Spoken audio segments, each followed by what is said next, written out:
Agostino was 8 years old when his village was attacked and his family members were killed. That day, Agostino and 20,000 other children walked 1,000 miles from their villages in South Sudan in order to save their lives. Agostino was among the famous lost boys of Sudan.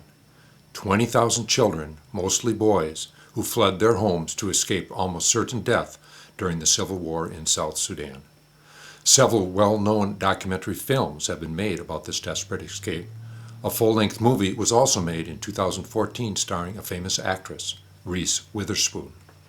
Tragically, during the next 3 months of walking, more than half of these children died of starvation, illness, or wild animal attacks during their journey.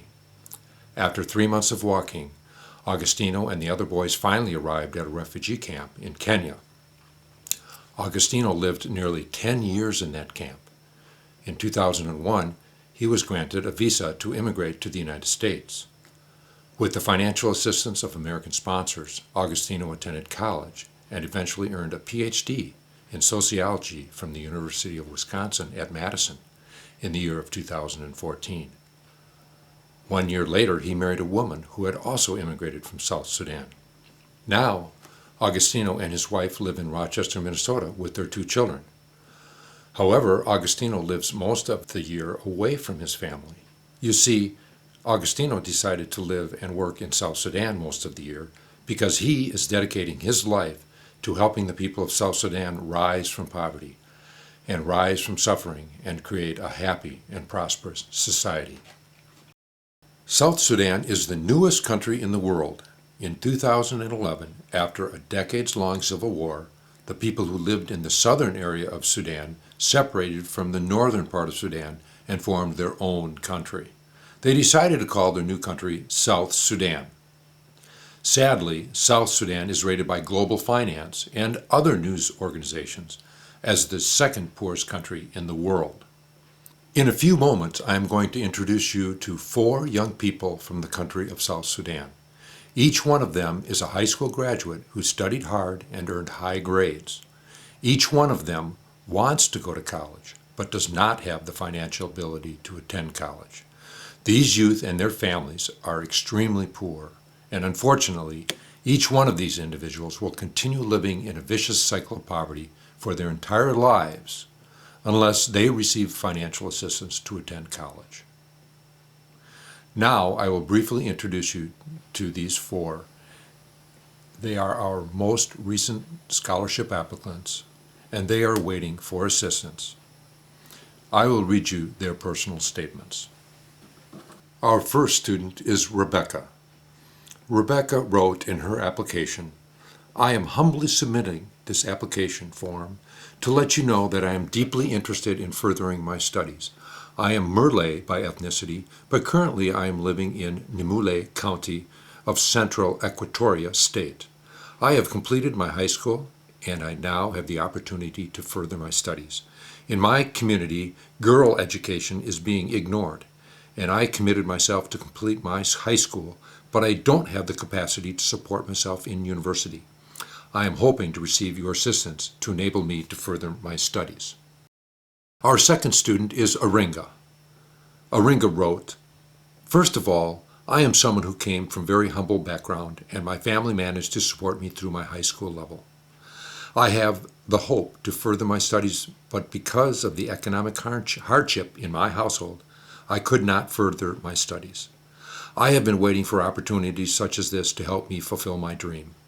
My community lags behind in terms of education, and I hope to give the people what I will get from my studies." Our third student is Mary. Mary wrote in her application, "My maximum greeting goes to you. I highly appreciate people like you. I took my national exam in this year and I passed. I was about to go to college, but there is not support. I mean, I don't have a person who will support me, but I hope I will get through you and my career. I want to become a civil engineer. I will appreciate the offer if granted." Our fourth most recent student is John. John wrote, "First and foremost, I am someone from Gamuruk County, Boma. I am Murle by ethnicity. I completed my high school years, and I was not able to further my studies. I therefore request your generous hands to sponsor so as to enable me and my siblings to achieve our dreams. I am optimistic that if I am given the opportunity, I will be able to support my family, community, and country at large. Unfortunately, there are thousands of young people just like them in South Sudan. Tragically, they are stuck at home without the opportunity to go to college and with very few job opportunities. Here are some facts about South Sudan to help you understand the circumstances in which these young people live. 50-year conflict. From 1955 through 2005, North and South Sudan faced civil wars and conflict. Independence. In January 2011, 98% of Southerners in Sudan voted to secede from the North, and the Republic of South Sudan was formed, the world's youngest country. Poverty rate. South Sudan has a population of approximately 12 million people. The overwhelming majority of the population, about 80%, resides in rural areas. 82% of South Sudanese people live in extreme poverty. South Sudan is the second poorest country in the world. Water. Half of the South Sudanese population do not have access to safe drinking water. Healthcare. Less than 50% of the South Sudanese population has access to healthcare services. Education. More than 70% of South Sudanese children are not attending school. Religion. 60% of South Sudanese are Christians, 33% indigenous religions, 6% Muslim. Unemployment. 38.6% of youth ages 15 to 24 are unemployed. Mail delivery. There is no mail delivery system in South Sudan. Population under 24 years. 63% of the population is under the age of 24 years. This is the home page of our website. You will see the two options for giving on the upper right: sponsor a student and make a donation. If you would like to make an ongoing donation, or you would like to sponsor a student, you can access our website. When you are at our website, on the home page, if you scroll down, you will see a section entitled Why Choose Pass. There are so many charities. How do I choose? I will highlight just 3 of these reasons for you today. First, more than 95% of your support goes directly to the students. You will be hard-pressed to find any other registered IRS 501c3 nonprofit organization with a direct support percentage that is as high as ours. We are unique among other nonprofit organizations because we are entirely staffed by volunteers. Second, college education is amazingly inexpensive in South Sudan compared to any other country in the world. That means that your US dollars are getting more bang per dollar in South Sudan than they will for almost any other purpose for which you use your money. And finally, if you choose PASS, you can experience the gratification of corresponding with your student and learn how you are directly impacting their life. You may also choose to not correspond and remain anonymous. By choosing the About tab on the home page, you will be able to read more about how our organization began and about Augustino and his journey. You have probably heard of the saying, you can give a hungry person a fish, but it is so much better if you teach them how to fish.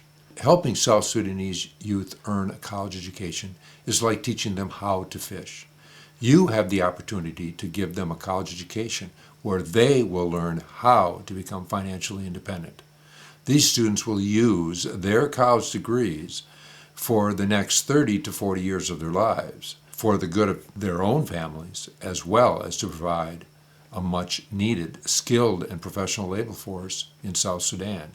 So you could say that you are giving a gift that keeps on giving for a lifetime. Please take a few minutes to go to our website and learn about the young people who are waiting for scholarships.